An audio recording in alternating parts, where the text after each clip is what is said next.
আসসালামু আলাইকুম। আমার টিভির দর্শকবৃন্দ, আজ আমাদের সঙ্গে রয়েছেন বাংলাদেশ স্যাটেলাইট কোম্পানি লিমিটেডের ম্যানেজিং ডিরেক্টর ও সিইও ডক্টর ইমাদুর রহমান স্যার। চলুন কথা বলে আসি তার সাথে। বিজয় দিবসের শুভেচ্ছা আপনাকে। আপনাকে ধন্যবাদ। জি, কেমন আছেন? আমি ভালো আছি আলহামদুলিল্লাহ।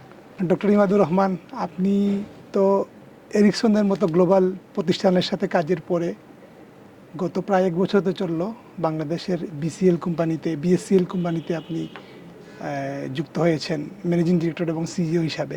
কেমন লাগছে? আলহামদুলিল্লাহ, আমার ভালোই লাগতেছে। আমি তো ডিসেম্বরের লাস্ট উইকে জয়েন করেছিলাম। বাংলাদেশে এটা আমার প্রথম চাকরি। আমি এর আগে কোনোদিন বাংলাদেশে চাকরি করি নাই। সো কমপ্লিটলি নতুন কালচার, কমপ্লিটলি নতুন ধরনের ওয়ার্কিং এনভায়রনমেন্ট। তো সব মিলিয়ে 1 বছর আলহামদুলিল্লাহ ভালোই কেটেছে। আলহামদুলিল্লাহ, আলহামদুলিল্লাহ। ধন্যবাদ। জি, তো আপনার নেতৃত্বে এসে দেশের প্রযুক্তি এবং আমাদের কর্মবিষয় সম্পর্কে আপনার অভিজ্ঞতাটা কি? একটা জিনিস খুব ইম্পর্ট্যান্ট, সেটা হলো যে ভবিষ্যতের দুনিয়াতে কোনো দেশকে যদি টিকে থাকতে হয়, তাইলে প্রযুক্তিগত কম্পিটেন্স, সক্ষমতা অর্জন করতে হবে। এবং শুধু বিদেশ থেকে প্রযুক্তি কিনে নিয়ে আসলে হবে না, বাংলাদেশে প্রযুক্তিগত সক্ষমতা অর্জন করতে হবে। ইয়াং জেনারেশনকে প্রযুক্তিগত বিভিন্ন জিনিসের ব্যাপারে ট্রেনিং দিতে হবে। সো এইটার ক্ষেত্রে আমাদের অনেক কাজ করার আছে। আমাদের বিশ্ববিদ্যালয়গুলা এবং এবং আমাদের ইয়াং জেনারেশনের যেরকম ইউনিভার্সিটি পাশ করার সাথে সাথে যেরকম সক্ষমতা হওয়া দরকার, তার চেয়ে আমরা অনেক পিছিয়ে আছি। এখানে আমাদেরকে এটা ভালো মতো কাজ করতে হবে। আর আরেকটা জিনিস আমাদেরকে খুব গভীরভাবে ভাবতে হবে, সেটা হচ্ছে যে আমাদের ইন জেনারেল পেশাদারি অর্গানাইজেশন, বিজনেস অর্গানাইজেশনগুলোতে পেশাদারির পরিবেশ ফিরিয়ে নিয়ে আসতে হবে। পেশাদারি পরিবেশ তৈরি করতে হবে, যে কিভাবে টিম ওয়ার্ক বিল্ড আপ করা যায়, কিভাবে কোলাবোরেশন করা যায়, কিভাবে একটা টিমের এক একজনের এক এক যোগ্যতা থাকবে, এটাকে কিভাবে এক করে আমরা আউটপুট নিয়ে আসতে পারি। এই জিনিসগুলো নিয়ে আমাদের অনেক কাজ করতে হবে। জি, জি, ধন্যবাদ আপনার জি, সুচিন্তিত মতামত এবং আপনার অভিজ্ঞতালব্ধ পরামর্শ জি, রাখার জন্য আমাদের দর্শকদের উদ্দেশ্যে। জি। তো অবশ্যই যে বিএসসিএল এর ভবিষ্যৎ পরিকল্পনাটা কি? সো বাংলাদেশে তো বিএসসিএল এর কাজ হচ্ছে মূলত স্পেস টেকনোলজি রিলেটেড কাজগুলো করা। তো বাংলাদেশে আমরা যদি চিন্তা করি, এই ধরনের কাজ খুব বেশি এখন পর্যন্ত হয় নাই। বেশ কিছু কিছু কোম্পানি কিছু কাজ করেছেন, দুই একটা এজেন্সি বাংলাদেশে কিছু কাজ করেছেন। তো স্পেস টেকনোলজি ভবিষ্যতের জন্য খুব ইম্পর্টেন্ট একটা টেকনোলজি হবে। যেমন পৃথিবীর বিভিন্ন দেশে আমরা এখন দেখতেছি, পৃথিবীর বিভিন্ন দেশে স্পেস টেকনোলজি ইউজ করে, যেটা এয়ারবোর্ন টেকনোলজি, যে মাটির উপরে যা আছে এই টেকনোলজি ইউজ করে, যেমন স্যাটেলাইট ইউজ করে, তারপরে বিভিন্ন লেয়ারের স্যাটেলাইটগুলোকে ইউজ করে, তারপরে ড্রোন ইউজ করে অনেক ধরনের সলিউশন প্রোভাইড করা হচ্ছে। তো বিএসসিএল এর একটা টার্গেট হচ্ছে, ভবিষ্যৎ পরিকল্পনা হচ্ছে যে এইসব বিষয়ে বিভিন্ন ইউনিভার্সিটির সাথে, বিভিন্ন কোম্পানির সাথে কাজ করে কিভাবে বাংলাদেশে এই কম্পিটেন্সটা তৈরি করা যায়, কিভাবে বাংলাদেশে আমরা আরও এই ফিল্ডে দক্ষ মানুষ তৈরি করতে পারি, নাম্বার ওয়ান। নাম্বার টু হচ্ছে, যেমন আমাদের স্যাটেলাইট টেকনোলজি ইউজ করে কৃষিক্ষেত্রে, সীমান্ত রক্ষার ক্ষেত্রে, তারপরে যেটাকে বলে ব্লু ওয়াটার ইকোনমি, বঙ্গোপসাগরের ইকোনমি, এইটার ক্ষেত্রে, তারপরে যেমন আমাদের বনায়নের ক্ষেত্রে, ক্লাইমেট চেঞ্জ, এইসবের ক্ষেত্রে, তারপরে আরবান ডেভেলপমেন্ট, যে সিটি গ্রো করতেছে কিন্তু এটার কোনো মনিটরিং নাই, এই সবগুলা জিনিস আছে স্যাটেলাইট ইউজ করে। এই স্যাটেলাইট থেকে ইমেজ নিয়ে ডেটা কালেকশন করা যায় এবং এই ডেটা প্রসেস করে তখন সংশ্লিষ্ট প্রতিষ্ঠান এই ব্যাপারে যে ডিসিশন নেওয়া দরকার তারা ওই ডিসিশন নিতে পারেন। হ্যাঁ, তো এই কাজগুলো বিএসসিএল এর নেক্সট টার্গেট হচ্ছে যে এই কাজগুলো করে। এই ধরনের সক্ষমতা অর্জনের জন্য যে ধরনের স্যাটেলাইট লাগবে ওই ধরনের স্যাটেলাইটের উত্তোলনের জন্য কাজ করা, নাম্বার ওয়ান। আর নাম্বার টু হচ্ছে যে যখন আমাদের এই সক্ষমতাগুলো হবে, তারপরে এইখান থেকে যে ইমেজ আসবে, যে ডেটা আসবে, সেই ডেটাকে ইউটিলাইজ করে আমরা কিভাবে সংশ্লিষ্ট প্রতিষ্ঠান ডিসিশন মেক করতে পারে, এই ব্যাপারে সক্ষমতা তৈরি করা হচ্ছে আমাদের নেক্সট অ্যাক্টিভিটি। জি, ধন্যবাদ। তো আপনার নেতৃত্বে কি বিএসসিএল এর কোনো রিসার্চ কিংবা ইনোভেশন ল্যাব বা উন্নত প্রযুক্তি ইউনিট চালু করার কোনো পরিকল্পনা আছে কি? কিংবা আমরা আবার দেখতে পেলাম যে বাংলাদেশে স্টারলিং ব্রডব্যান্ড চালু হয়েছে তা তো অবশ্যই আপনার নেতৃত্বে। আমরা সবাই বাংলাদেশের এটা প্রযুক্তি, ইন্টারনেট সংযোগের ক্ষেত্রে, ওয়াইফাই সংযোগের ক্ষেত্রে একটা নতুন দিগন্তের সূচনা হয়েছে। এ ব্যাপারে কিছু জানাবেন কি? যেহেতু আমি একটু আগে বলেছি, যেটা হচ্ছে যে প্রযুক্তিগত সক্ষমতা, প্রযুক্তিগত দক্ষতা, এটা যদি না আসে তাহলে মানে এখনকার যে ইন্ডাস্ট্রিগুলো খুবই টেকনোলজি ইন্টেন্সিভ ইন্ডাস্ট্রি, ওইখানে যদি আমরা টেকনোলজির ফোরফ্রন্টে না থাকি তাহলে আমরা আসলে পিছিয়ে যাব। হ্যাঁ, শুধুমাত্র বাইরে থেকে টেকনোলজি ইউজ করে যদি আমরা চালাই, এটা টেকসই হয় না, এটা সাস্টেনেবল হয় না। তো এই কারণে আমাদের একটা কনসেন্ট্রেশন হচ্ছে যে বিভিন্ন বিশ্ববিদ্যালয়ের সাথে আলাপ আলোচনা আমরা করতেছি। আমরা জয়েন্টলি কিছু রিসার্চ, জয়েন্টলি কিছু ইনোভেশন ল্যাব, এই ধরনের কিছু কাজ আমরা করার চেষ্টা করতেছি। মূল আইডিয়াটা হচ্ছে যে স্টুডেন্টরা যাতে করে তাদের কারিকুলামের সাথে, যারা ইঞ্জিনিয়ারিং পড়াশোনা করতেছে, কারিকুলামের সাথে সাথে এই টেকনোলজির ক্ষেত্রে তারা যাতে করে কিছু ট্রেনিং পায়, এবং এরপরে যাতে করে আমরা পরবর্তীতে যে ধরনের ক্যাপাসিটি লাগবে ওই ধরনের ক্যাপাসিটি যাতে করে আমাদের ইয়াং জেনারেশনের মধ্যে আমরা গ্রো করতে পারি। তো এই জন্যে আমরা বেশ কিছু রিসার্চ প্রোগ্রাম হাতে নিয়েছি। যেমন এই যে একটা এক্সাম্পল আমি বললাম যে যে স্যাটেলাইট থেকে তৈরি করা ইমেজ দিয়ে কিভাবে, যেমন এক্সাম্পল হচ্ছে বঙ্গোপসাগর, বঙ্গোপসাগরের কোন অংশে বেশি মাছ আছে, কোন অংশে কোন অংশের পানির অবস্থা কীরকম, কোন কোন জায়গাতে গেলে মানে ফিশিং বোটগুলো বেশি বেশি মাছ ধরতে পারবে, স্যাটেলাইট ইমেজ থেকে এই স্টাডিটা করা যায়।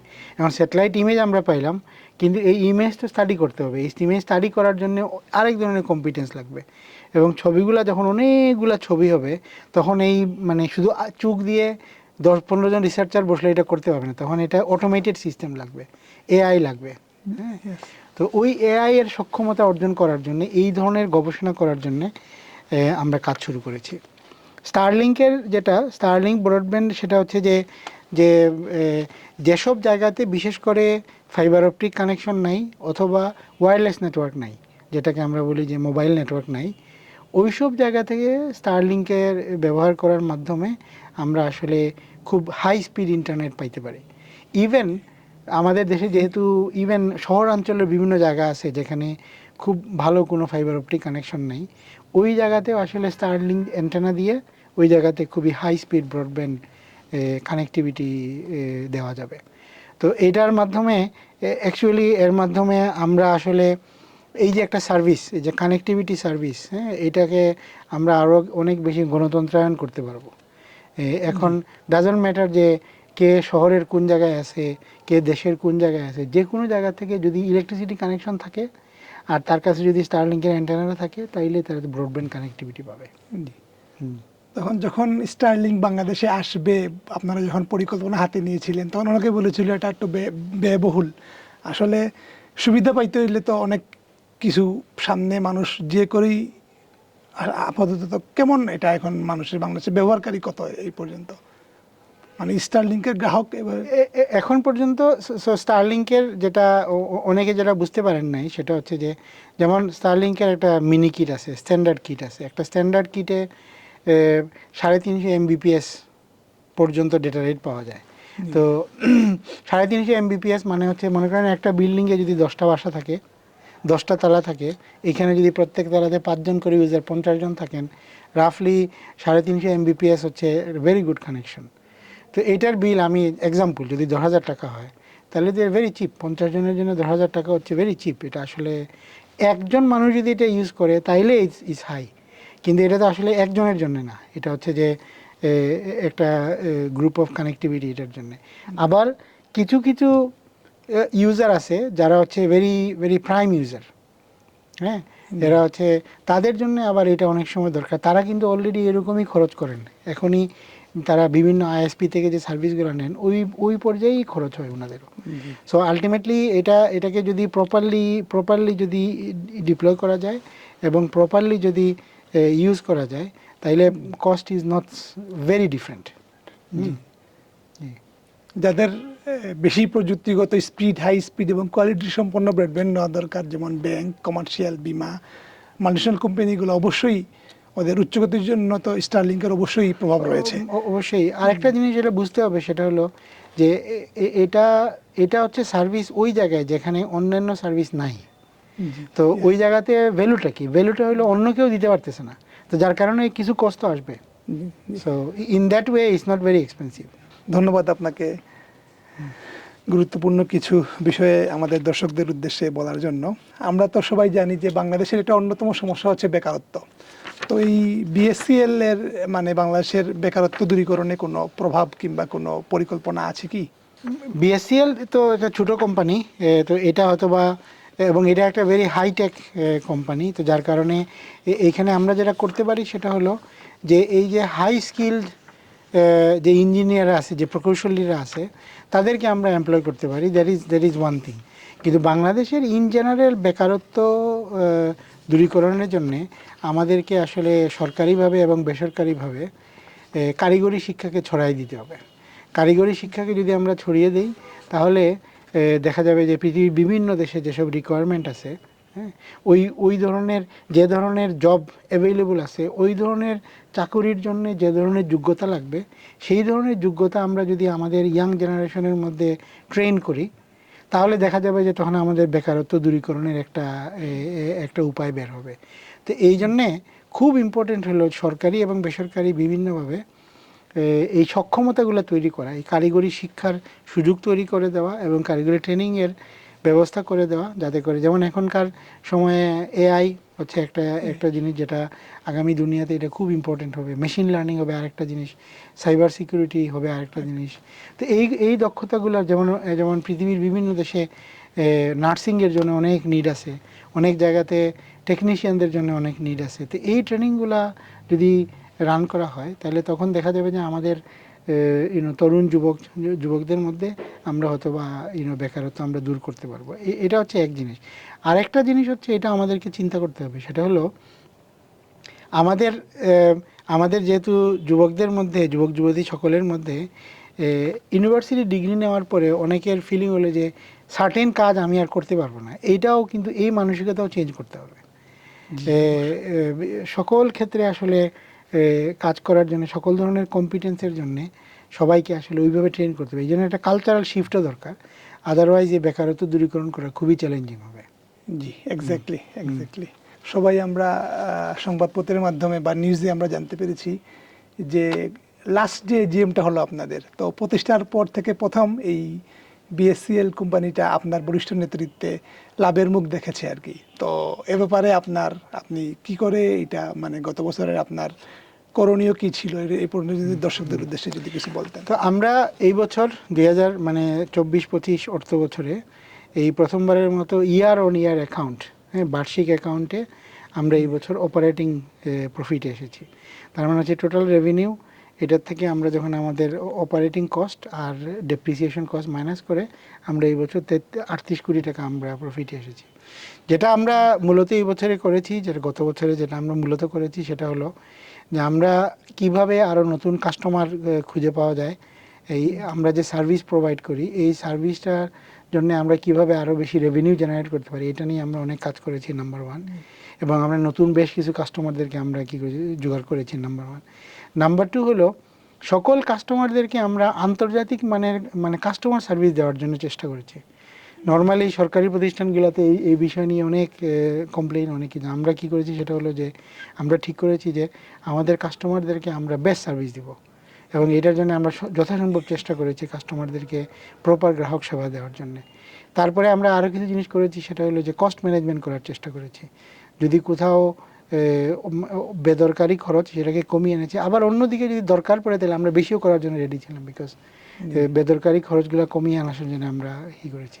তারপরে আমরা এটার সাথে সাথে আমরা আমাদের কিছু জমানো টাকা আছে, ওই টাকাটা বেস্ট ইউটিলাইজ করার জন্য আমরা কিছু উদ্যোগ হাতে নিয়েছি। এই সব কিছু মিলিয়ে, আর এটার সাথে সাথে আরেকটা জিনিস আমরা হাতে নিয়েছি, সেটা হলো আমরা বিএসসিএল এর কর্মকর্তা কর্মচারীদের মনোবল আরও স্ট্রং করার জন্য, মোটিভেশনের জন্য আমরা ইন্টারনালি বেশ কিছু অ্যাক্টিভিটি হাতে নিয়েছি। তো আমরা আরেকটা জিনিস খেয়াল করেছি যে যখন একটা টিম স্পিরিট থাকবে, যখন সবাই মিলে একসাথে কাজ করবে, তখন যে কোনো কোম্পানির মার্কেটিং, সেলস, এই কোম্পানির বিভিন্ন জিনিসপত্র ম্যানেজ করা তখন অনেক ইজি হয়। আমরা এই সবগুলো জিনিস মিলিয়ে আমরা এই বছর এই প্রফিটে এসেছি। জি, ধন্যবাদ আমাদের সাথে শেয়ার করার জন্য। ধন্যবাদ ডক্টর ইমাদুর রহমান। তো দেশের স্যাটেলাইট খাত নিয়ে আপনার ভাবনা ও পরিকল্পনা আমার টিভির দর্শকদের সাথে শেয়ার করার জন্য। তো বাংলাদেশ স্যাটেলাইট প্রযুক্তিতে যে সম্ভাবনা তৈরি হয়েছে, আজকের আলোচনায় তার স্পষ্ট দিক নির্দেশনা মিলল। হয়তো আবার দেখা হবে অন্য কোনো পরবর্তী পর্বে।